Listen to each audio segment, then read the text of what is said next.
So for the first Disney bottle, it was we had a mold. We had to make a mold. The mold for the bottle cost $50,000.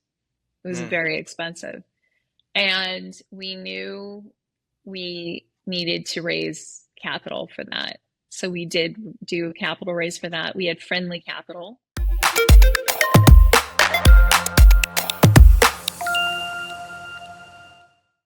Hey guys, welcome today. This is John Klein with Brandwidth. We're here with Jennifer McKay Newton, and she's with DefineMe and DefineMe Creative Studio. Jennifer, tell us about yourself. Hi, yeah, it's great to be here. John, thanks for having me, John. I am the CEO and founder of DefineMe, as you said, and I launched DefineMe fragrance 10 years ago. I knew absolutely nothing about the beauty or fragrance category. I have a design background, and interior design actually. And I got to a place in my interior design career. I was a little burnout. I was a little uninspired.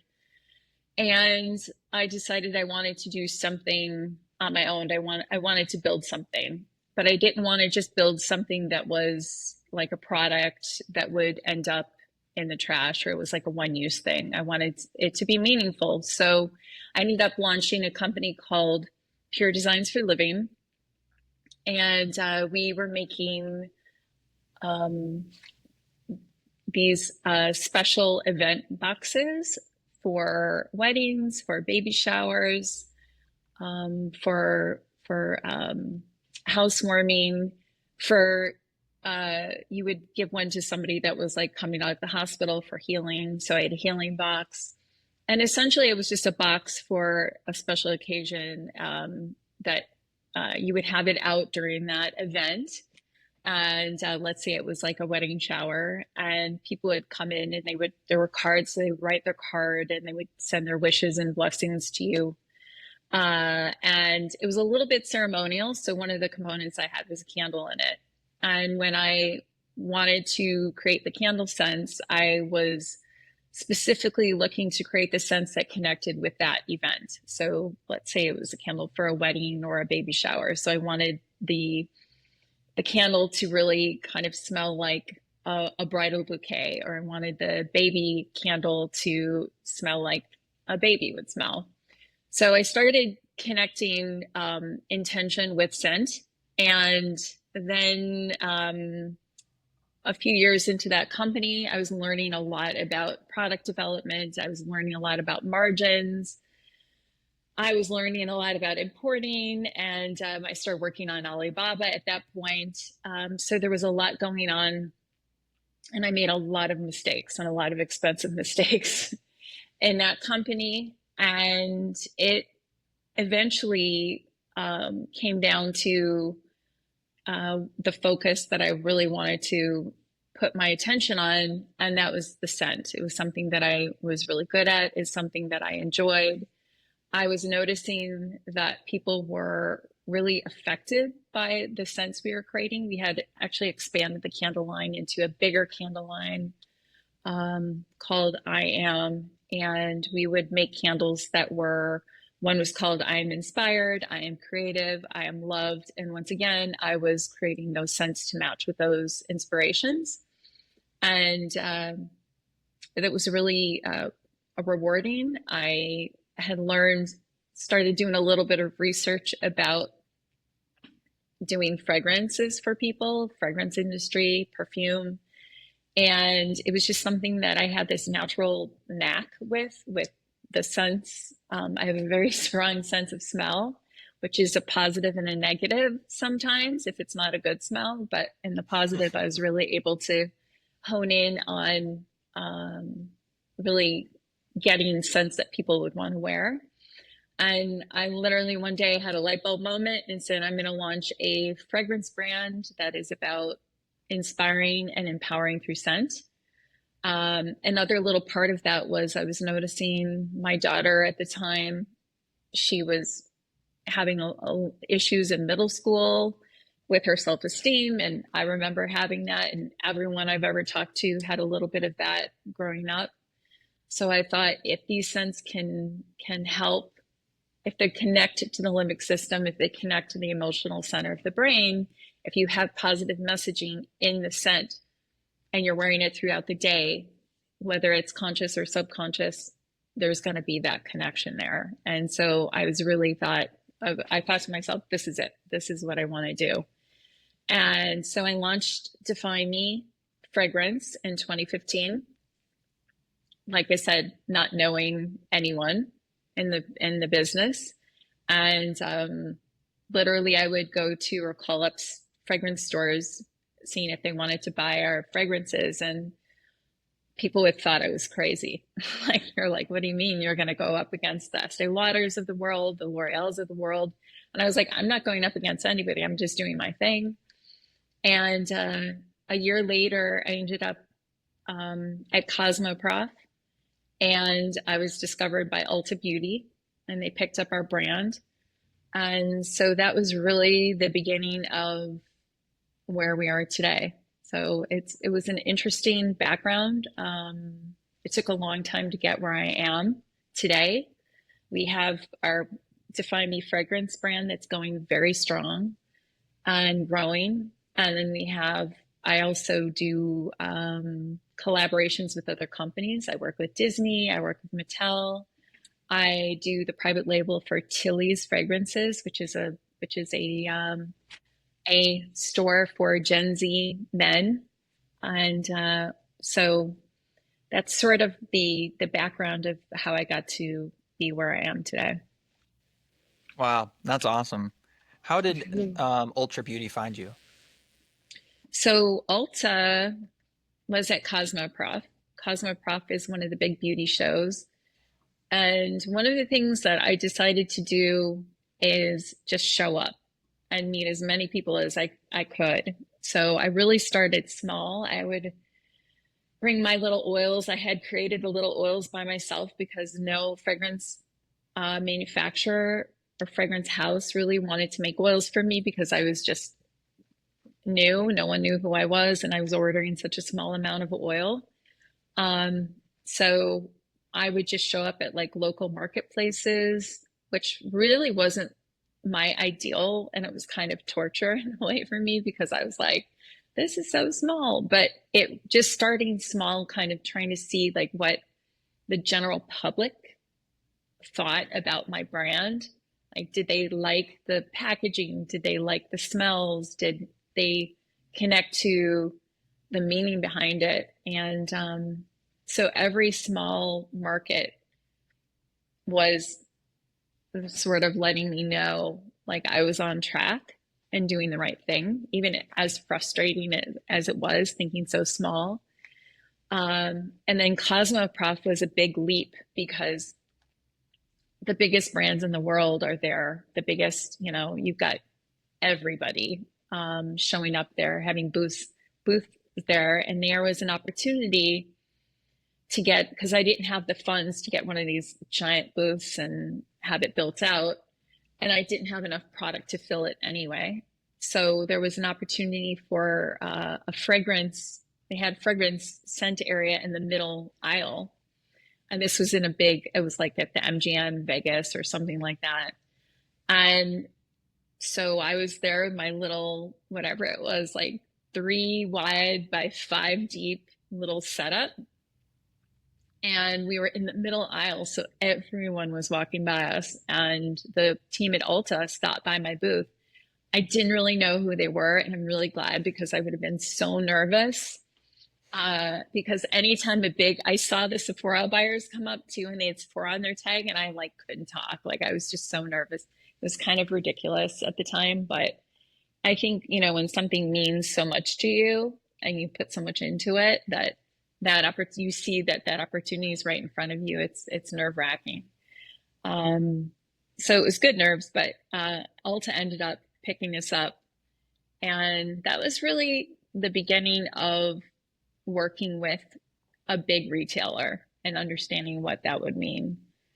At the same time, we were building our D2C, and I just decided that I would take every opportunity I could And I was careful too about where we placed our products. I think that's important too. You have to like know what your product is and who your audience is. And there were some retailers that we would say no to at first because we wanted to sort of start at the top and then work our way down. There's definitely, and especially at that time, it was bigger or more actually important. There's a pecking order to retailers. So if you're in some retailers, other retailers wouldn't take you at the time. I think now it's a little bit more open. And the other interesting thing about back then was Amazon was like a no-no. Like you do not want to be on Amazon, especially for a prestige beauty brand. Because that like cheapens it. Yeah, kind of, the retailers saw that Amazon as not good, and I think at the end of the day, they just saw them as competition and they saw how much they were, selling and how all these brands. And then at one point, maybe it was like 5 or 6 years ago, it just broke through and everyone was like, I'm going to be where my customers are, and my customers are on Amazon.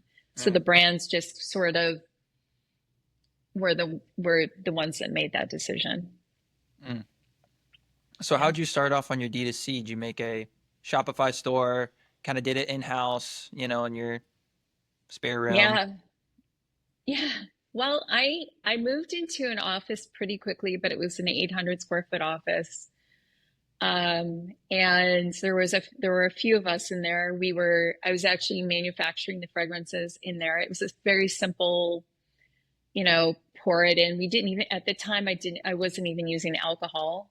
But yeah, I started D2C first, and it was, it was slow. Like it was, we were on no, actually we weren't on Shopify first. We were on one of the other ones, and then Shopify came in after that. And that was like a game changer because all of a sudden we were able to actually do the stuff ourselves, and we didn't have to have, somebody come in or a coder or whatever to just make a little tweak. So everything was happening faster and it was easier and it was just so much more user friendly for us.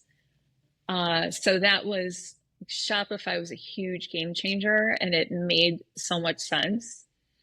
And yeah, like before then we had this crazy, I don't even remember the name of it, but it was for such a bigger company that would, be running that has their own like coding team and everything. And then also at the time we did start with Facebook ads and Instagram ads, and it was a lot easier back then.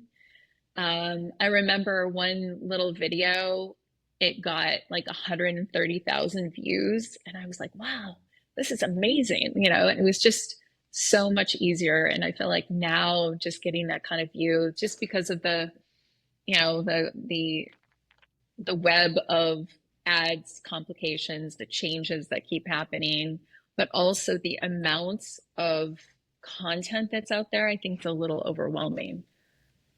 Mm, definitely. So you did Meta ads and that went really well for you. Did Mhm. you also do Google? Are you guys on TikTok now?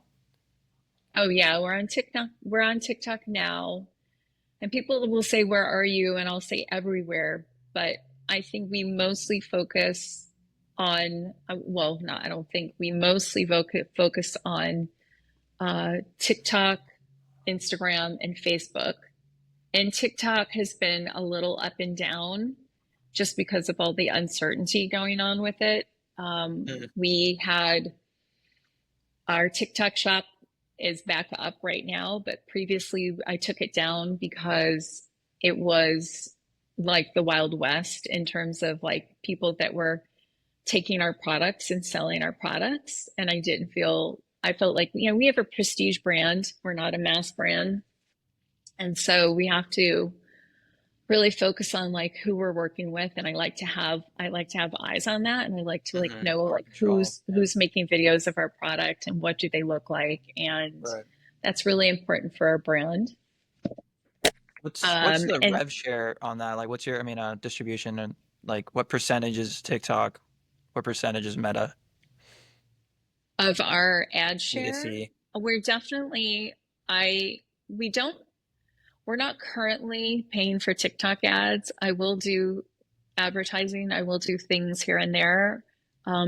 We mostly focus on influencer relationships with TikTok. In terms of our ads go to Facebook and to Google. And I would say Facebook is definitely the lion's share of our ad spend.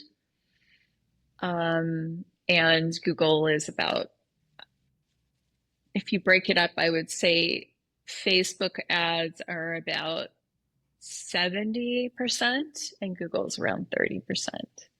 And that seems to be, for us, that seems to be the right formula.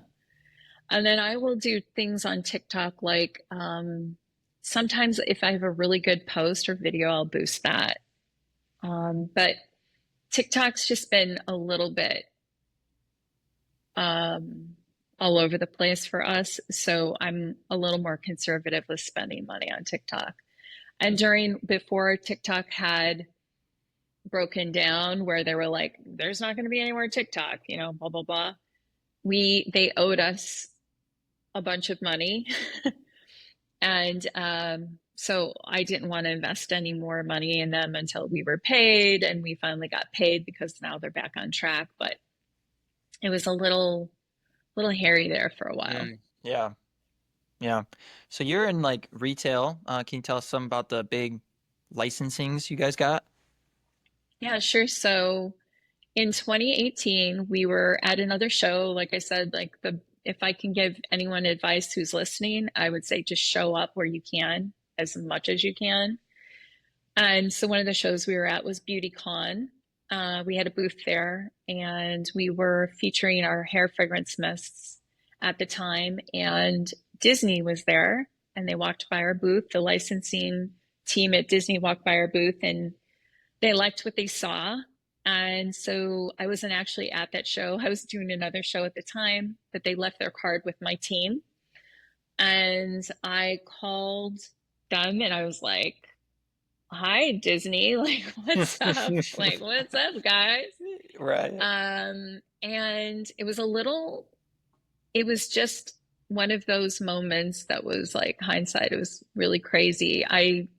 They basically were like, we want you to make our adult prestige princess fragrances and through licensing. And I didn't know anything about licensing, and B, I was like in shock that Disney wanted us to do that. And I was sort of like, why? I mean, so we started down that process where we were having more conversations, and we were like, okay, we can do this.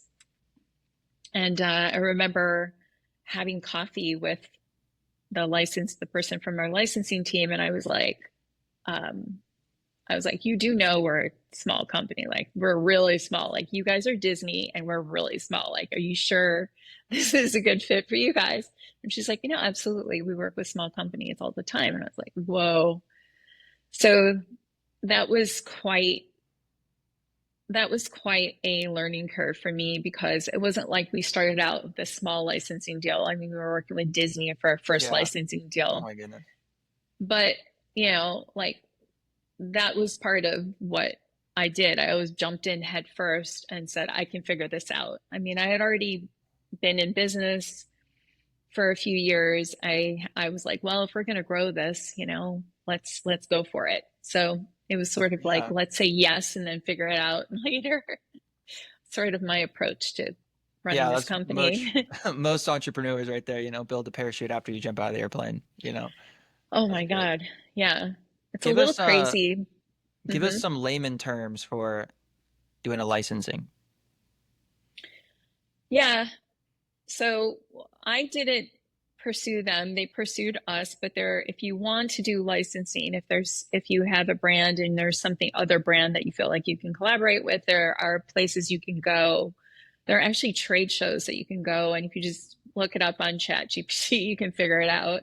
But there's websites and all that. But in our case, they said, do you want to do a license? Yes, we do. And one of the things, what it means is, you work with their, especially companies like Disney and Mattel. They have their marketing team, their material, their logos. Like you have to get all of that stuff, and then you develop your product. In our case, is fragrance, and you develop that product really in collaboration with their teams to make sure that whatever you're creating represents their brand. And it also has to represent your brand depending what you're doing, unless you're just doing private label for them. But in the case of Disney, we were collaborating, so our name DefineMe was on the packaging as well. So you work with their creative teams, and in terms of the deal points are really negotiable. And I think going in the first time, we really didn't know like a lot, like how much can you negotiate with Disney, but I think it's really important, and I always recommend people really looking at their numbers to make sure that whatever deal they have makes sense. So generally speaking, in the fragrance beauty category, I think it's around anywhere between 5 to 10% licensing. So let's say you sell the bottle for $100 for easy math. If you have a 10%, then you pay them $10 every bottle. In some cases, they like to have a minimum guarantee. So they want to make sure you're selling X amount. So you have to hit those minimum guarantee marks. And that's where companies can get into trouble with that. Because let's say you have a minimum guarantee of $100,000, and let's say 2020 comes along and all of your retailers are closed and not buying anymore, then you still have to come up with that 100 grand. So yeah, I think you just really have to look at your numbers. You have to see if it makes sense for you before you dive in. It gets really exciting when you're talking to these big brands because you're just like, oh, this is going to be so much revenue, but you still have to make that happen. And in our case, we launched the first fragrance the end of 2019. So we were fine. We survived. We made it because we had such a cool product. So we were able to sell it on .com. Even though the retail stores weren't they were basically not buying anything at the time because they were like, we don't know if we're going to go out of business. But it's just really important to look at the deal points and make sure that they work for you. And sometimes you don't know if they will because you don't have a crystal ball and you don't know who's going to buy it, how interested, if people are going to like it. It is a little bit of a crapshoot, but once again, you go and dive in head first as entrepreneurs. And I think if you design or create something that you sort of know it will work if you already have the audience. In our case, we already had the audience and we understood what kind of fragrances people liked, what the price point could be. So we had all that information before we launched the first Disney fragrance. So we were able to take that gamble. Yeah. So tell me a little bit more about how the profit works. Are they offering you guys marketing? I know Disney has their own stores. Or are No, you having to market and they're no. literally just getting Yeah. 10% or 8% just for the name? Yeah. And it's not really, it, you know, I think there are better business models out there for them personally. But I think licensing has been done that way for so long. But I'm seeing new structures where, for example, with Disney, we're more owned and operated. So we now make their stuff for them. So we're creating more in collaboration, or them having more ownership, because why only take 10% when you can have 50%? You know what I mean? Mhm. Like but it's new, and I think a lot I'm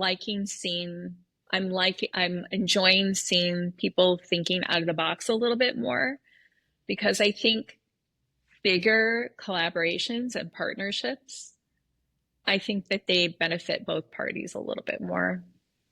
Mm. And I'm seeing So more like, of that happening. yeah. So starting out, I mean, I'm just thinking in my head, okay, Disney, you're gonna have to make a lot of these perfumes, right? Hmm. So how are you gonna Hmm. manufacture it? Um, Hmm. did you have the funds? Did you have to take out, give away some equity for some Yep. investors to be able to Yeah. make all that, and then also hoping that, okay, well, I'm gonna have to do the ad spend for this Disney product and get it Hmm. in retailers. Can you tell me a little bit more like how did that even work? Yeah.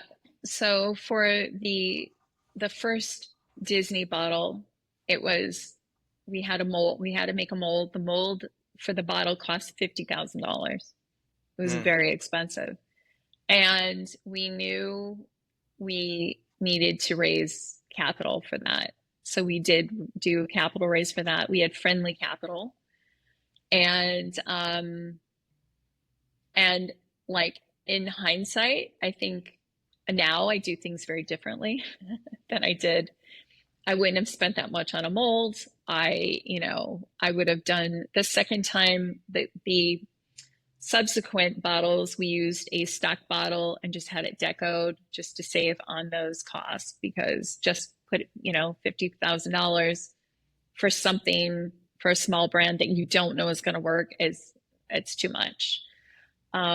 So we did raise capital for that launch. It's in a way like you're creating another brand. Like it needs just as much attention as your main brand. So now you don't just have your brand, but you have another brand, and it's a totally different vibe. It's the same buyer, which is good. It's a similar overlap in customer. So any data that we had from our DefineMe customers, the reason why we did it is because when you look at the Disney adults, the customer base is very similar, and it also brings in a new customer base. So that was sort of the win-win for us. And that's why we also did the Mattel Barbie, because it was the same customer as the Disney customer was. So we have a lot of those customers that came in from there. And it is much easier to license a famous brand and sell that brand that already is established, it already has an audience, than launching a brand new brand. Launching a brand new brand is really difficult. Like it takes a long time. It's really difficult. It's complicated and it's expensive. Some people, like maybe like 1%ers, it's like luck, right place, right time. But what we did with Define Me, it's been like I call it the tortoise. It's been slow to grow, but we're seeing now we're continuing to see, and we're finally like getting in this rhythm after 10 years of really hard work. Um, but wait, what was your question? I'm blanking on your question. No, I mean, that's good. You dropped a lot of gold, and I know that you did a partnership with Mattel as well, Barbie. Hmm. Tell us a little bit about how you got that contact. Well, once we did Disney, we actually had a booth at BeautyCon once again to launch Ariel. I had one booth and I did half Ariel, which was hilarious, and half Define Me. I don't even know how I made that work, but we did that because I didn't want to get two booths because I didn't want to spend the capital on two booths. So I did one booth, and it was really fun. It was we had this giant clamshell and everyone dressed up like mermaids. I mean, it was quite and we it was really Oh, really super fun. We had a fun. we Yeah. had a big we had a big line. And so all of the other brands are swirling around like BeautyCon and they see this, and so I literally that day I had Marvel come up to me, I had Cosmopolitan Magazine, I had Universal Studios, and I had Mattel. I mean, it was like, is this Wow. kid like, are you kidding me? Yeah. So it was just like we did it. We did the first one. We did a great job. It looked amazing. We had a big line. We had we're spending on the big clamshell and the buzz and everything. And we put a lot of heart and soul into it, and they could see what we had done, and so then everyone wanted to work with us, and that was just naming a few. And I was like, hold the phone. I mean, it was like this was in 2019 because that's when we had launched, so it was right before COVID. So I had a list of things to think about, and I was like, I had to ask myself what makes the most sense for a fragrance. Like I was like, which brand and character, personality, or whatever would sell, in our category, prestige adult fragrance. So one of the one that was at the top of my list was Barbie Mattel. I was like, this makes so much sense. Like everyone's gonna want to smell like Barbie. And this was before the movie. Oh yeah. And and um so then we launched 2019, then everything shut down 2020, and I just called them up and said, look, I love this project, but I need a rain check because we have to see what happens here in the world, right?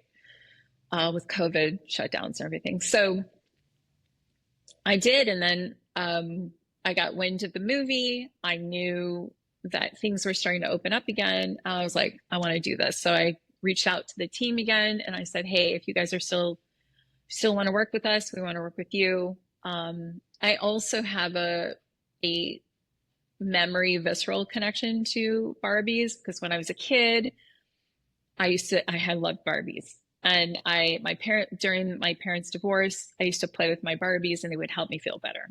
And so I was like, okay, so I was like, I can get behind this, like I do, because I put a lot of my own personal blood, sweat, and tears into it. So it has to be something that I believe in. Otherwise, I just couldn't spend that kind of time, money, energy on anything. So we launched Barbie in 2023, and it was like a hit. Like it just blew up, and that was really, really amazing. I can't get into details about it, but it was different. Different companies handle their licensing differently. All I can say is I think Disney's been doing it a lot longer, so they have their little system, and I think Mattel was like, a little bit newer at it, but I'm not sure but for beauty, I think it was a little bit of a newer category for them, and so yeah, it's like everyone's different, so not one company, which makes sense, right? Like no one's the same, no one's going to handle anything the same. So we had a different, negotiation with Mattel than we did with Disney, and a different relationship with them. Yeah. Wow, that's so cool. So you guys, when did the Barbie movie come out again? 2024? That came out in 2023, actually. I can't Did it? believe it's Oh been wow. Oh my two gosh. 2 years. It's years. just flown by. I know. It's I like really 20. felt like it just came out. That's so funny. It, yeah, I feel like it was such a great movie. It made such a good impact. I have to say that our license wasn't connected to the movie. Ours was classic Barbie, and their movie stuff was Warner Brothers, so it's completely separate. But obviously, the timing for us was good because People she was bought top of, Barbie perfume. Yeah. right. It was top of mind. They're still buying Barbie perfume like 2 years later. So yeah, but the perfume is good. The bottle's really beautiful. And this is what I knew was going to happen is the fragrance is very uplifting and fun and bright, and like, so I think it makes people happy, and I think that's the main reason why I love doing scent, is because it really makes people happy. And also another interesting thing, little tidbit, um so COVID hits and I'm like, we sell fragrance, no one's going out, holy, crap, what's going to happen here? And so in 72 hours, I realized I was trying to buy hand sanitizer and they were all sold out on Amazon. My sister was like, "Hey, you better buy toilet paper and hand sanitizer." I was like, "What are you talking about?" And I was like, I went on Amazon. I was in the car. I went on Amazon, sold out.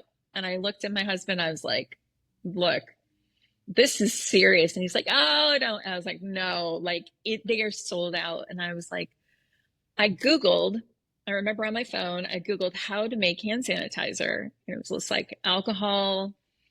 Um, we had aloe vera and scent, and it was, I had a little bit of coconut oil too. Not a little bit, but we had barrels of this like already in our facility. And I was like, if we don't do something, we could go out of business. So in 72 hours, we created a hand sanitizer, and it literally saved our butts because we were selling them online, and our website sales went way up. We were using premium organic sugarcane alcohol. We were using actual aloe vera. We were using fractionated coconut oil and fine fragrance. And we were using our perfume. I had labels made, and we were using our perfume bottles. So they were really pretty, and they smelled like fine fragrance. And we sold them for $15 for like 100. It was like a 60 or 100 ml. And that literally saved us. And then it was sort of a phenomenon.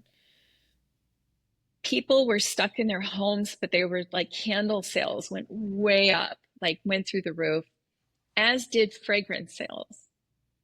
And that to me was so interesting. And the reason being is because people were stuck at home and they wanted to feel good. So they weren't maybe not putting makeup on, but they were doing skincare, and they were spraying themselves with perfume and lighting candles, and because it was making them feel good. And like even after everything started coming back, in retail and things were opening up again, I had, I don't know how many like research companies emailing me going, what happened? It was like a phenomenon. And perfume TikTok took off at that time. And I was like, well, hello, like I've been saying this whole time, people buy fragrance because it connects to their limbic system, to their brain, which is the emotional center, which makes you feel, connects to emotions. So they were looking for things that made them feel comforted or happy or, just good in general. And that was really validating in what we do. And since then, fragrance has been the top category in beauty and Mm, hasn't slowed down. that is awesome. Tell me, I'm like so Mm-hmm. curious. How do you come up with the smell of Barbie? Did they like obviously approve it, but you kind of were like, oh, I think Barbie should smell like this? Well, it goes back to when I was making candles for the wedding box. So what does a wedding smell like? So the first thing is I was like, who is Barbie? What does she smell like? And so I think happy, fun, bright. So I think sparkling. Um, in addition to that, you have to look at what's happening in the perfume zeitgeist. So what is trending right now? Because what you don't want to do is create something that it's not like the hot new note. Like, so perfume is just such a big category. So there's always something that's the hot new note. At the time, it was cherries, and then strawberries started getting bigger, all gourmands. So we wanted to have whipped cream. So I took all of that and I thought bright, fun, fruity, cherries, dragon fruit, strawberry nectar, whipped cream, vanilla base, a little bit of florals in the middle, just to give that complexity. And it smells like the color pink. Like, what does this color pink smell like? And so that's how I do it.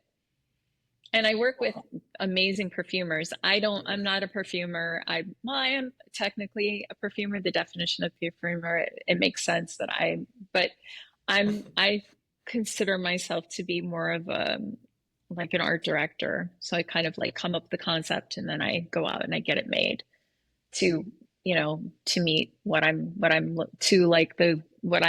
at the big picture to be. But I work with perfumers now because I don't have time. I used to do it, but I don't have time to do it anymore. It's very time consuming, and an incredible skill, Mm, and you need lots of years of training to do it fast. yeah, So yeah. Tell me about yeah, the Disney ones. How'd you come up with those scents? The different scents. How many did you do? same kind of idea. We did Ariel first, and so I wanted something that smelled like a mermaid. Somebody was like, "Does it smell like fish?" I'm like, That's "Yeah, it smells like a fish." yeah. No, it smells like the beach and the ocean and fresh and pretty and like a mermaid, like. I don't know. I'm a very imaginative person, so I just imagine like what a mermaid would smell like or what and then what like a modern day person would smell like. And for Snow White, I thought about um the woods and berries and like her like, that Mm. kind of vibe. Like I put together visuals of when I'm designing, I'll put together like a visual of like a modern day Snow White. Like if she was in 2025, what would she look like? What would she wear if she had an event?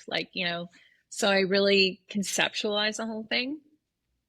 But with this scent, it really comes down to um, like that like I said, is like it has, the berries. It's very berry-ish because she's got like her red lips. And I didn't want it to be it's got a little apple, but I didn't want it to be apple forward because I didn't think Right. apple was a big note. People wanted to smell like Mm. apples. Hmm. But also it had a negative connotation to the poison apple. So I was like, yeah, I want to kind of steer clear from that. And then another one was jasmine, and I wanted to smell like spicy, obviously have the jasmine flower in it, but I also wanted to smell like a like a like a market in the Middle East, like some kind of like with spices and like something very like beautiful and exotic. And Mm. so that's how it goes. And it also depends on their colors. A lot of like the colors that they wear, the marketing material that we get from them, like what are the colors and what is the vibe of the fonts and things like that. There's a lot of detail that goes into it. So you guys do the product design as well? Everything Yeah. all the way down. Literally the only thing is they just give you guidelines, They but give you us have to create. guidelines.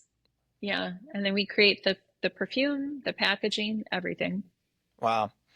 Hmm. So that's how long does that process take? So you get you talk to them, say, okay, this is our licensing agreement, this is how each of us are going to get paid, and Hmm. then let's start creating the product. How long does that process take?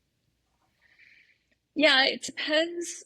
The first one always takes the longest because the first of usually with fragrance, we'll do like in the case of Snow White, Jasmine, we have one bottle. So we already know what the bottle is going to look like. So we just have to figure out the color and the cap. Each cap is unique.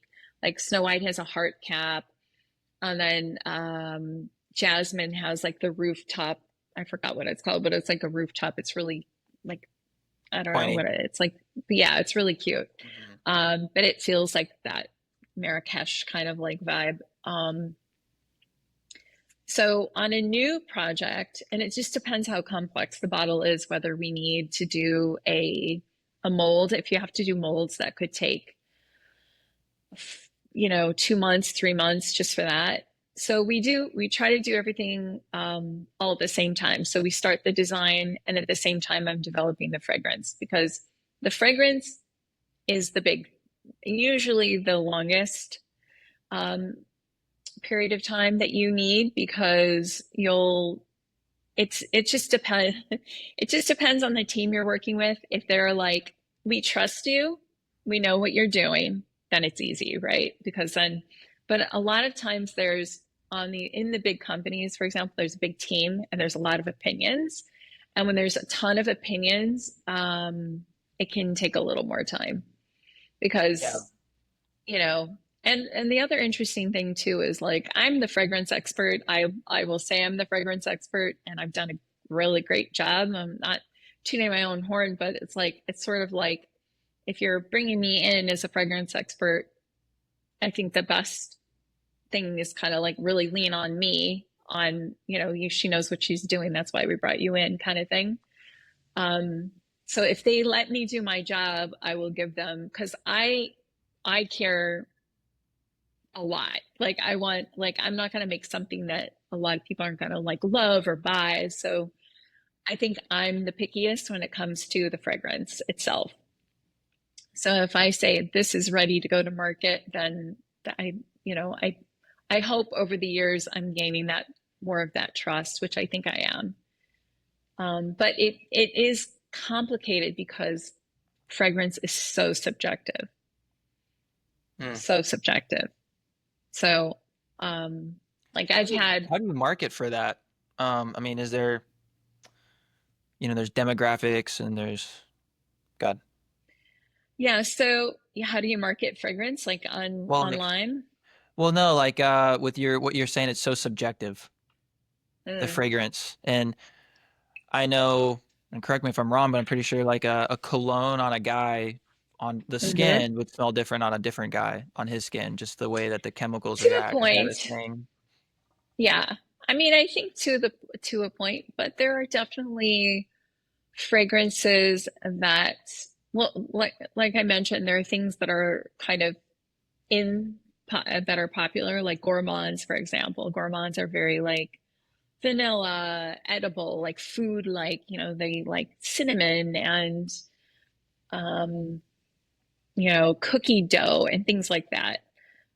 Um, but I think in general, if you took 100 people, it's likely that most 75% of the people would like one fragrance, like the same fragrance. There are those that like have a specific issue with different notes, but they're the smaller percentage. But I think in general, people navigate towards the same fragrances, you know, like unless you make something that's really obscure, like that's like I was at a trade show and this guy had a brand and it was smelled like marijuana plants and it was just gross. And I'm like, no one wants to smell like a marijuana plant. Like, you know what I mean? Like, Hmm. it's like I always think like, what would I want? What do I think smells good? What would I want to smell like? Like, what would I want to smell on somebody else? That's really like what it comes down to. But I think most fragrances, if you lean towards commercially approachable fragrance, something that's smell like flowers smell good, and things, baby powder smells good. Like there are notes that most people like vanilla, so you're pretty safe with specific notes. But of course there's going to be like people that are like it less or like it more, or it's too sweet, or it's too, but it's this, if you get something in that middle point, then most people will like it. I know there's such a crazy amount of smells, like so many variety of smells that you could possibly do. Do you feel like in the Mm-hmm. perfume It's industry, it's mostly the smell? So if there was no brand, it was just a glass bottle and it was like you and it was all these other fragrance brands. Um, do you think people buy based off of the smell or they buy based off of the marketing of the bottle, what the bottle stands for, what the name of the fragrance is, what that stands for? both. Yeah.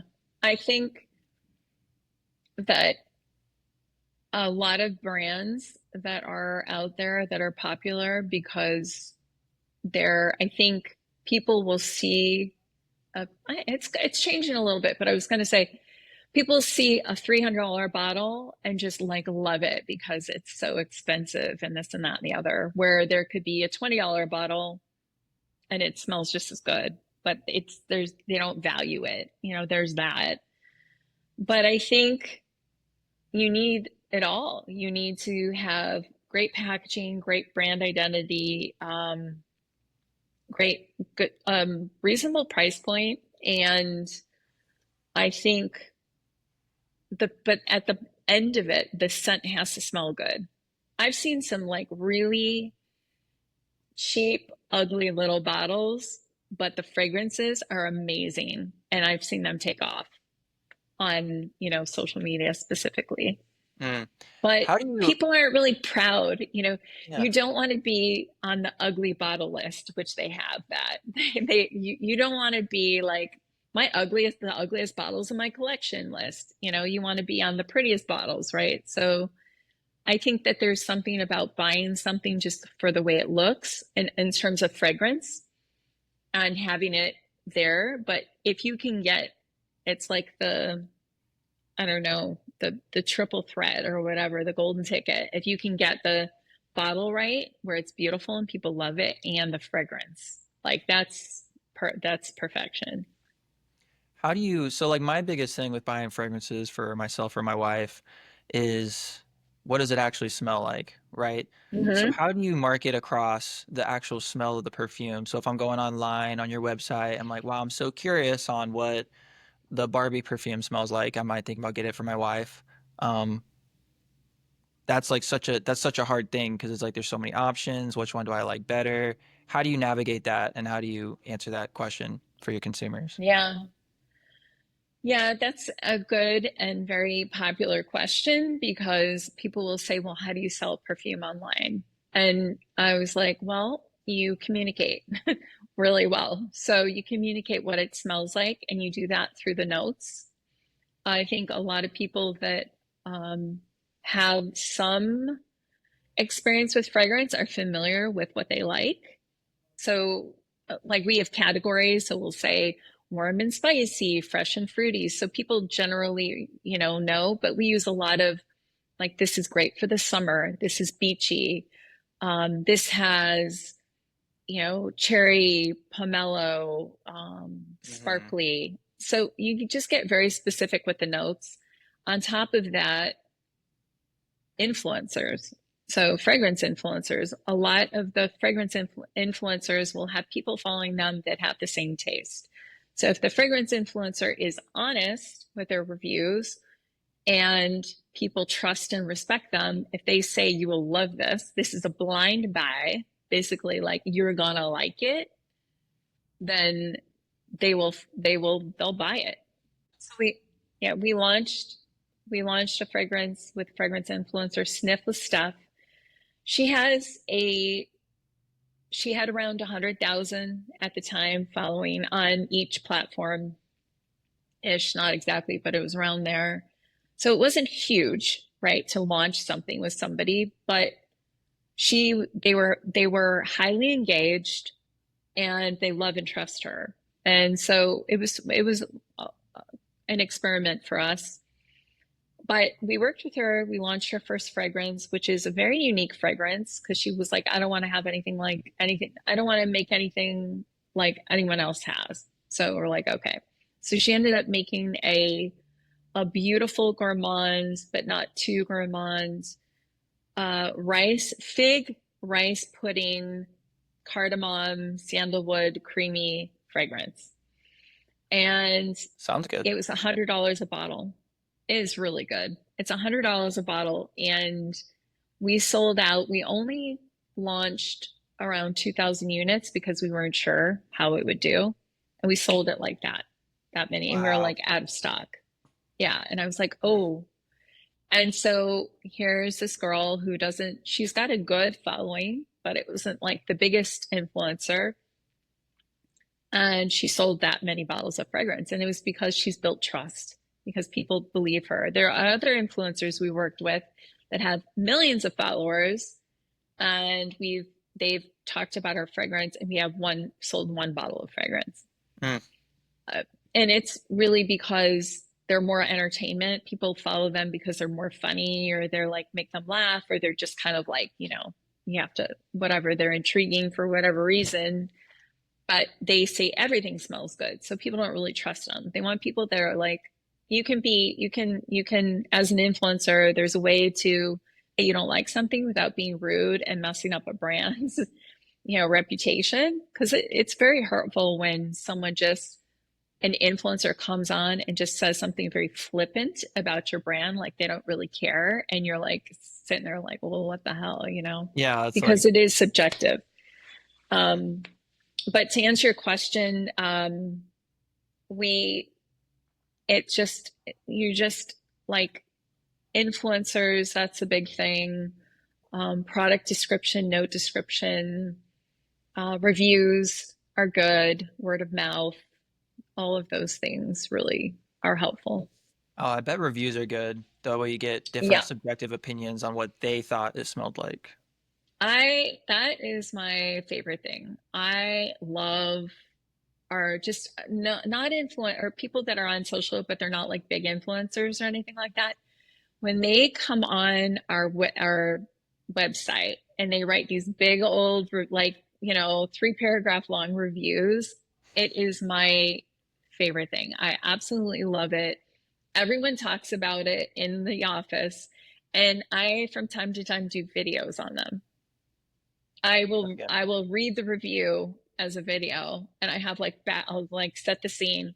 Some girl was like, you know, when I smell this, it reminds me when I was in Paris at this pastry, you know, patisserie, and I had this, and I'm just like, and they get so detailed, and it's just, and then their name is like, we don't have their last name, so it's like Kelly Y, you know, or whatever, and it's just, and it makes our day, and I absolutely love it, and it just, it sort of just makes me feel like, oh my God, I am working so hard, and then I made this person happy, so Oh my it's goodness, really yeah. good. Yeah, Yeah. And that's so rewarding when you have a product that you like, and you yeah, enjoy and you're creating that experience and even that yeah, community kind of a thing too. And what a yeah, and joyful thing to some, bring those old memories back. yeah. There's no other way to really do it, like looking at a picture, but like having that smell is a different Hmm. way to pull back that memory than like seeing a picture of it, Yeah. of that event. Yeah. And it's so easy to get caught up in the numbers, the capital, the what do we do for, you know, over our 4th of July sales, you know, like, ugh, all of that. Like as a founder, because, you know, you have to keep your brand alive, right? And you have to make sure everything is getting done and you're growing and revenue is growing. But having those moments brings you back to why you started, you know, in the Mm, first place. And so that's always very sort of grounding for me as a founder. mm, I love that. I'm really curious on this influencer, um, Sniff with Steph, I'm gonna say. Mm-hmm.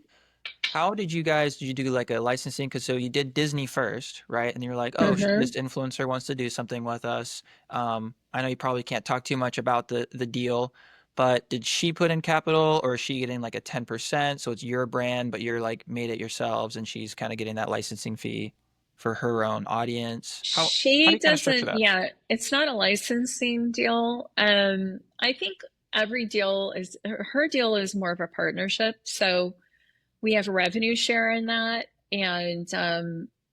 And she's been absolutely fantastic anytime. It's gotten a little casual. We're very, meaning like we have our contract and we've been flexible, she's been flexible. And I think if you're going to have a partner, I'm calling us a partnership because we are more of a partnership than, it's not a licensing, it's not just a collaboration. We're in this together. Um, she doesn't have IP or anything like that, but I see her as a partner in this, and it's a revenue share. So I think before you're going to do that, we worked with her for 3 years before we Oh, decided to. We went to her and said, we want to make a fragrance with you. oh, And yeah. And because I so was I super curious. I knew, was like, who had the original risk for that deal? Did you trust in her so much that you're like, hey, we're gonna make this risk well, going? we had worked with her, yes. So we had worked with her and saw what she could do. We saw Yeah. that when she talked about her fragrances, we could see the sales. Like I said, you know, we would have the $1 million person, influencer, $1 million, million follower, and we would see like 1 or 2 sales. And I was like, oh, that's not good. And then she would come in and just blow us up. And I was like, Mm, wait a minute, you know, like this is crazy. mm, So I wanted to try it out. I was like, I had been talking about it for a few years.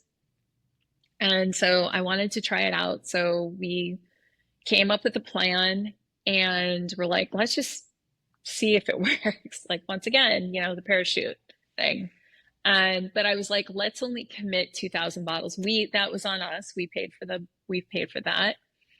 And what she was bringing in were the videos and the assets, the digital assets and stuff like so that. she was promoting it. Totally. Yeah. But everyone was so excited. All her followers were so like excited about her launching a fragrance that it was kind of mind boggling, you know? and they were really happy for her. Like I was like, is there going to be jealousy? And maybe there was, but with other influencers or something, but it didn't affect us, thankfully, because I think she's been very gracious with other people, and she's been supportive of their launches and things like that. So yeah, so working with her, she was mature, professional. If she said she was going to do something, she would. Good communication skills, like those have to be there, because the last thing you want is to invest in something and then have somebody be flaky or not show up or not do what they say they're going to do or what's in the contract. And so, she's kind of become like a family member. She called me her fragrance mom on Mother's Day. Oh, that's so It was sweet. so cute. I was like, oh, I love that. I love being your fragrance mom, Oh my you goodness, that's know? funny. So it Yeah. was really sweet. And I think she's business minded too. That's the other thing, is whoever you're working with has to kind of like not be greedy. You can't be greedy in these things, like I think the greed ruins so much potential. Like there's other deals that I can just briefly mention that are like with other, not influencers, but let's say famous people, and they just like Mm. want it all and they don't want to put anything in. And I'm like, that ain't gonna work. It just doesn't work. Not for me, at least. I'm not just gonna throw money at something until I see that it works, and then we'll build it slowly. Yeah. Um, but yeah, That's awesome. we got lucky with her. And she's a really good nose, like Mhm. really good. We're working on our second fragrance with her. We did Nearly Noon, and going to be launching another one. I'm hoping for August, but it's looking like it's going to be more in September because we're not finished with the fragrance yet. So, Okay. So be on the lookout for mhm, that. I like that. mhm. That's I think super an exciting. important thing is all these deals are different Hmm. and unique, and you just have to. If you're flexible with, I think a lot of people have the structure. They're like, this is our structure. This is what we do. It either fits or it doesn't.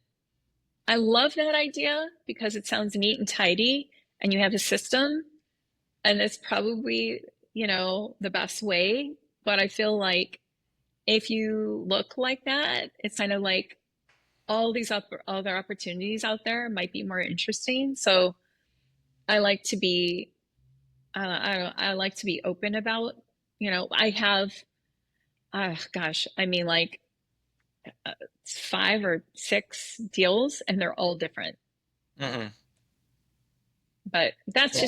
that's just me. But I know I people love do have I love creative structures. finance. Yeah, in real estate, that's one of those creative finance is just such a beautiful thing in business If you're field. not doing Yeah. that, then you're stuck. Oh You're yeah. like, you know, It's not a cookie it's cutter for sure. risky, but Yeah. yeah, Well, that's awesome. I know you got a cut off here, so I yeah. wanted to ask, what about some motivational quotes? Any quotes that you've loved that you'd like to encourage other people with,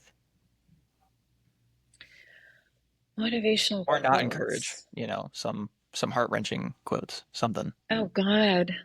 I'm more of an optimist. So I think, um, oh gosh. Hmm. And you can take a while to think about it. I'll cut this out. Yeah, I'm totally blanking. There's a quote that I love from,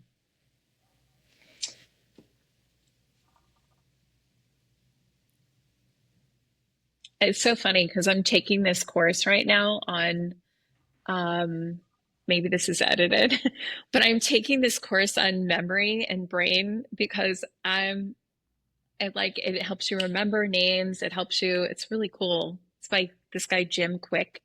Have you heard of Jim Quick? I haven't, but I'm very curious in this. Yeah, Napoleon's one of those books that I love Napoleon, and he knew people's names, like everybody, their there's grandkid. a way to do that.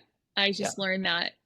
Yeah, he talks about 20, he's like he gives you 20 words, and Mm. he's like just say what they were. I got 3, and because you have to have them in a row. And then after he taught me the thing, he taught you how to do it. I got all 20. I was like, oh my God, that's so No, you need to send cool. me that. Well, Yeah, I actually, will. just I go will ahead send it because to like you. I'm gonna leave. I'll just leave that in the podcast. Tell us what that is because I think that's one of the things. If we had more time, is we like talking about books, educational sources. So if that's Oh yeah. give Okay. us the So plug 'cause that's huge. his name is okay, so his name is Jim Quick, and it's called Super Brain, and it's a 30-day course, and it helps you remember better, read faster, like all of these things, because like I'll have words in my head and I'm just like and when I really believe that when you're so busy that and your brain has 10 million things going on at once, that you tend to kind of like get brain fog, and you can Oh get brain fog from stress as well.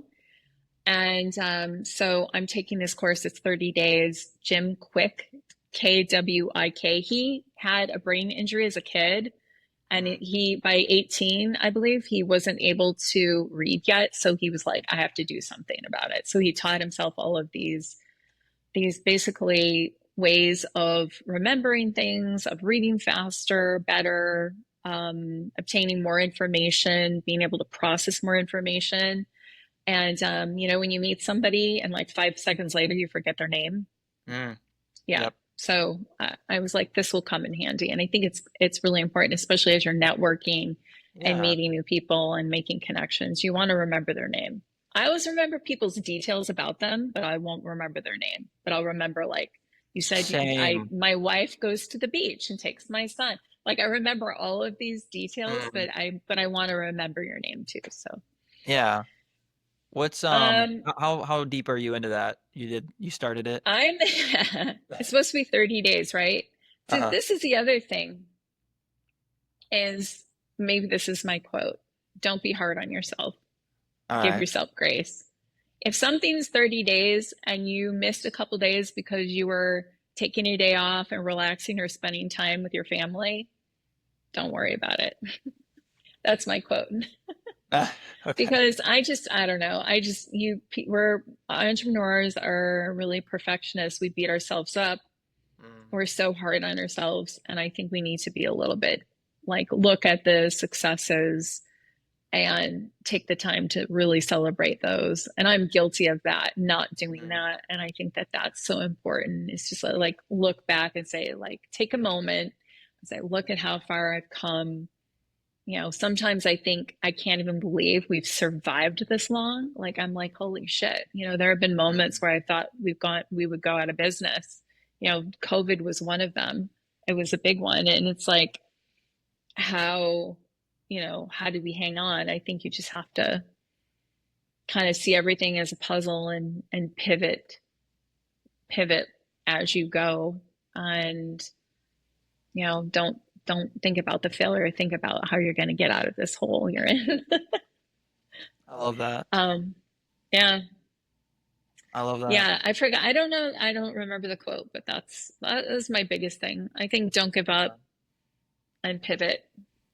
I like You that. can't give up on yourself. If it's a bad idea and it's in the hole, like sometimes Mhm, the best thing to do is move on.